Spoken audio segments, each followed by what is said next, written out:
샬롬, 우리 주 예수 그리스도의 이름으로 평안을 전합니다. 오늘 우리는 부활 승리를 경험하는 사람이란 주제로 함께 은혜를 나누고자 합니다. 내가 받은 것을 먼저 너희에게 전하였노니 이는 성경대로 그리스도께서 우리 죄를 위하여 죽으시고 장사 지낸 바 되셨다가 성경대로 사흘 만에 다시 살아나사 사망아 너의 승리가 어디 있느냐?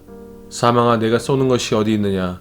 사망이 쏘는 것은 죄요 죄의 권능은 율법이라.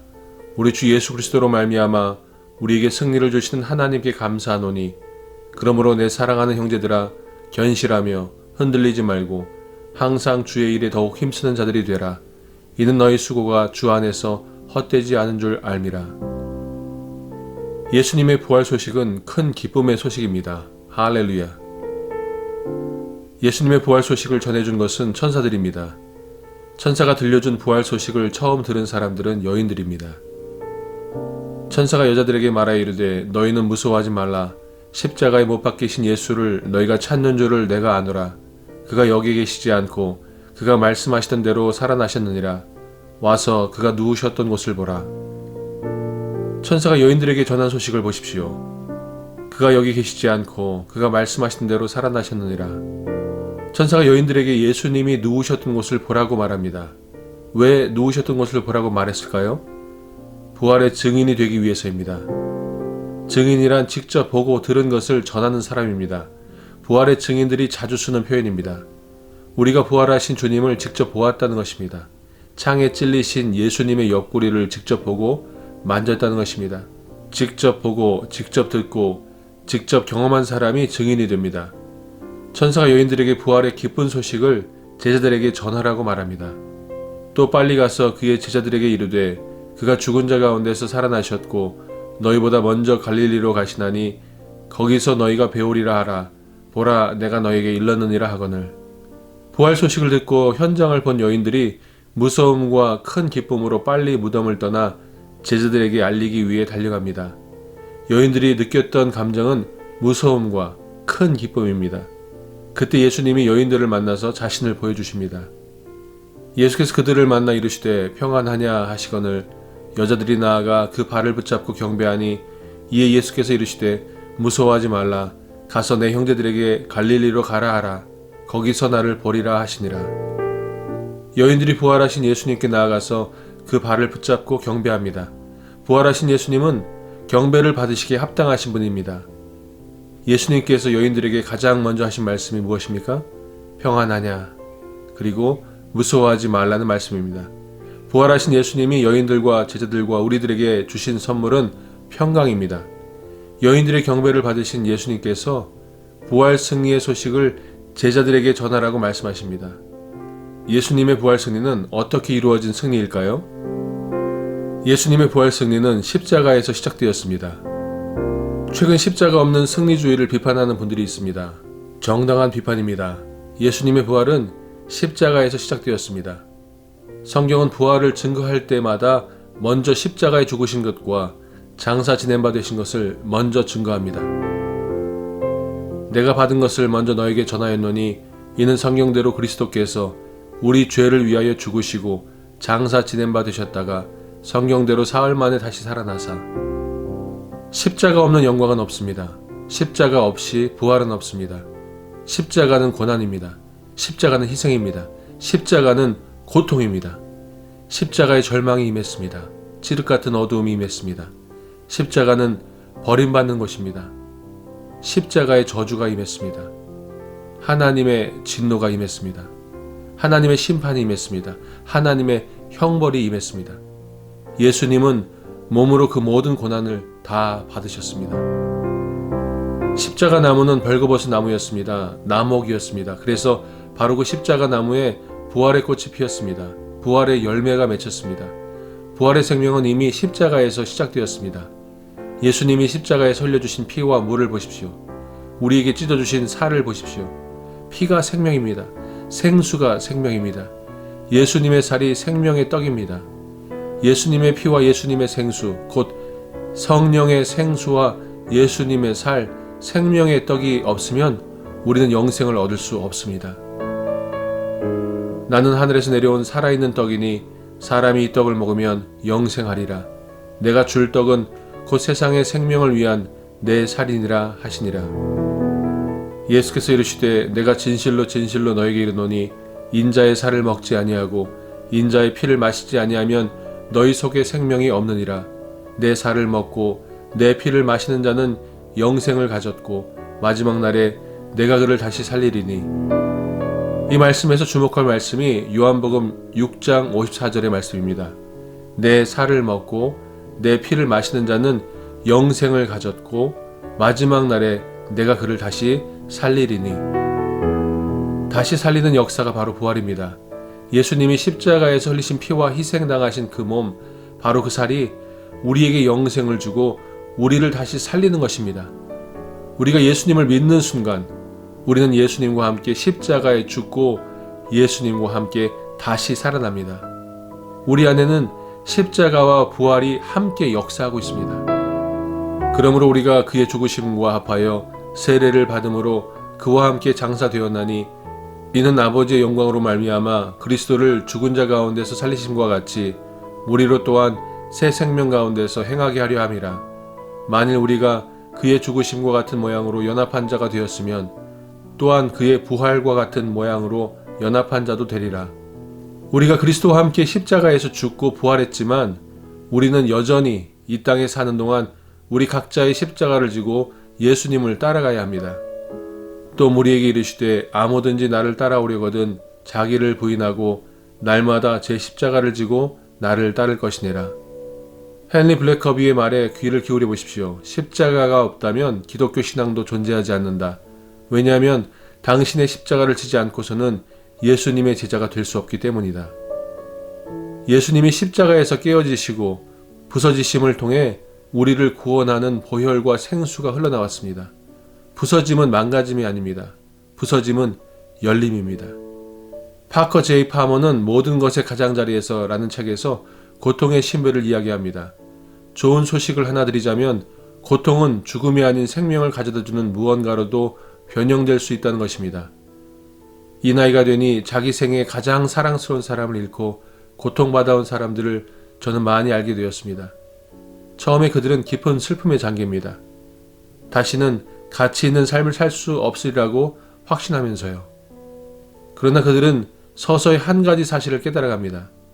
그런 상실에도 불구하고가 아니라 그것 때문에 더 성숙하고 자비로운 사람이 되었다는 것, 타인의 슬픔과 기쁨에 더 마음을 쓸 수 있는 역량이 생겼다는 것입니다. 이들은 마음이 부서진 사람들입니다.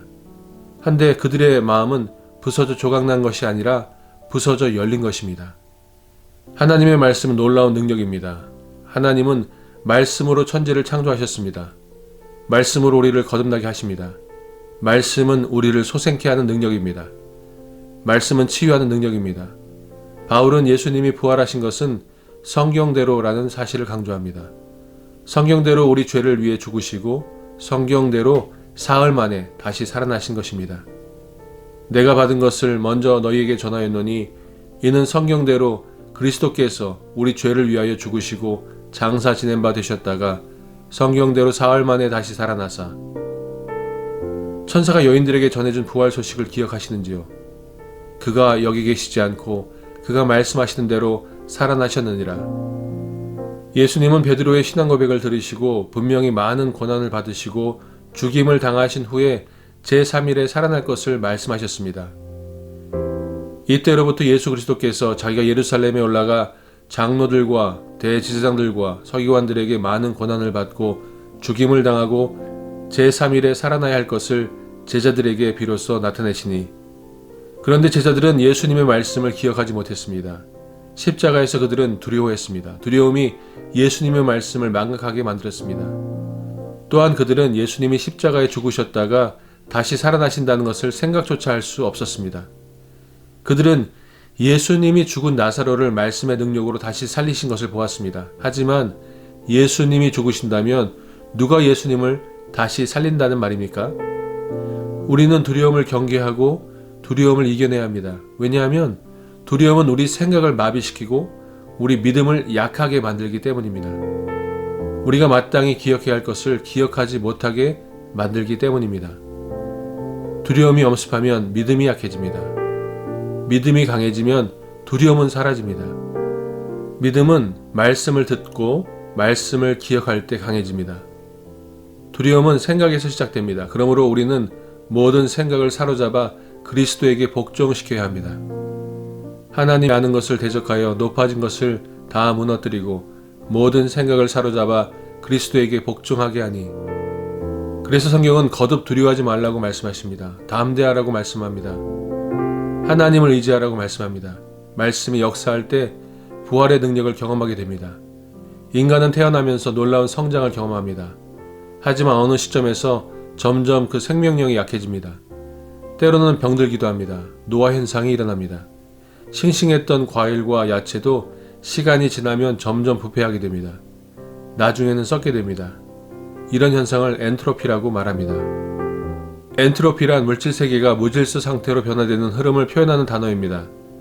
연력학 제2법칙에 의하면 에너지는 정돈된 상태에서 덜 정돈된 상태로 변화됩니다. 정돈된 상태에서 무질서한 상태로 변화됩니다. 나무가 타서 잿더미가 된 것입니다. 쓸만한 물건이 쓰레기가 된 것입니다. 생산이 가능했던 것이 이제는 생산이 가능하지 않게 된 것입니다. 만물은 시간이 갈수록 엔트로피가 됩니다. 엔트로피와 반대로 가기 위해서는 힘과 에너지가 필요합니다. 깨끗하게 정돈된 아이들 방이 며칠 지나면 엉망이 됩니다. 여기저기 장난감과 책들이 무질서하게 흩어져 있습니다. 이때 필요한 것이 힘입니다.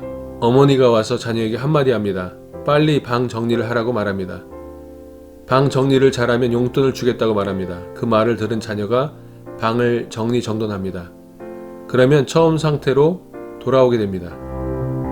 음식을 먹고 나면 그릇이 더러워집니다. 그대로 두면 냄새가 나고 곰팡이가 피고 쓸모없게 됩니다. 그런데 그 더러운 그릇에 누군가가 개입을 해서 뜨거운 물과 세제를 통해 깨끗하게 씻습니다. 그러면 다시 깨끗한 그릇이 됩니다. 이러한 과정을 통해 엔트로피와 반대 방향을 일으키게 됩니다. 아브라함의 나이 99세가 되었을 때 그의 몸이 노쇠해졌습니다. 사라의 몸에는 경수가 끊어졌습니다. 더 이상 아이를 낳을 수 없을 만큼 나이가 든 것입니다. 엔트로피 현상이 나타난 것입니다. 하나님이 사라에게 아들을 주겠다고 말씀할 때 사라가 웃으면서 한 말이 있습니다. 아브라함과 사라는 나이가 많아 늙었고 사라에게는 여성의 생리가 끊어졌는지라. 사라가 속으로 웃고 이르되 내가 노쇠하였고 내 주인도 늙었으니 내게 무슨 즐거움이 있으리요. 아브라함과 사라의 절망의 순간에 하나님의 말씀이 임한 것입니다. 여호와께 능하지 못한 일이 있겠느냐. 기한이 이를 때에 내가 내게로 돌아오리니 사라에게 아들이 있으리라. 하나님의 말씀이 임하고 그 말씀의 능력으로 아브라함과 사라의 몸에 임할 때 그들의 몸이 청년의 몸으로 변화됩니다. 새로운 힘과 새로운 질서를 갖게 됩니다. 나중에 사라가 아들을 낳은 후에 놀라운 고백을 합니다. 여호와께서 말씀하신 대로 사라를 돌보셨고 여호와께서 말씀하신 대로 사라에게 행하셨으므로 사라가 임신하고 하나님이 말씀하신 시기가 되어 노년에 아브라함에게 아들을 낳으니 아브라함이 그의 아들 이삭이 그에게 태어날 때에 100세라. 사라가 이르되 하나님이 나를 웃게 하시니 듣는 자가 다 나와 함께 웃으리로다. 또 이르되 사라가 자식들을 젖먹이겠다고 누가 아브라함에게 말하였으리요마는 아브라함의 노경에 내가 아들을 낳았도다 하니라. 하나님의 말씀이 아브라함과 사라의 몸에 역사하는 순간 엔트로피를 역행하는 변화의 능력이 나타난 것입니다. 아브라함과 사라의 밖에서 임한 놀라운 힘과 에너지가 그들의 몸을 변화시킨 것입니다. 말씀의 능력은 정말 놀랍습니다. 말씀과 함께 역사하는 것이 믿음의 능력입니다. 아브라함이 이삭을 모리아산에서 바쳤다가 다시 돌려받았던 일은 예수님의 부활의 모형입니다. 아브라함이 독생자 이삭을 하나님께 바치러 모리아산으로 떠날 때 그의 마음에서 아들은 죽었었습니다. 정말 하나님께 드린 까닭입니다. 그가 하나님이 능히 이삭을 죽은 자 가운데서 다시 살리실 줄로 생각한지라. 비유컨대 그를 죽은 자 가운데서 도로 받은 것이니라. 말씀의 능력, 그리고 그 말씀의 능력을 믿는 믿음은 대단한 능력입니다. 모든 것을 새롭게 창조하는 능력입니다. 회복의 능력, 재창조의 능력이 바로 말씀의 능력입니다. 그러므로 오늘 하루의 삶 가운데 부활 승리를 경험하는 사람으로 살아가기 위하여 우리에게 주신, 나에게 주신 말씀을 붙들고 살아가야 될 줄로 믿습니다. 하나님이 나에게 말씀하십니다. 하나님이 말씀을 통하여 나에게 지혜를 주시고 말씀을 통하여 방향을 주시고 말씀을 통하여 힘과 능력을 주십니다. 부활 승리를 경험하는 사람으로 살아가기 위하여 오늘도 말씀 안에 거하며 말씀으로 승리하시는 저와 여러분 되시기를 우리 주 예수 그리스도의 이름으로 축원드립니다. 샬롬.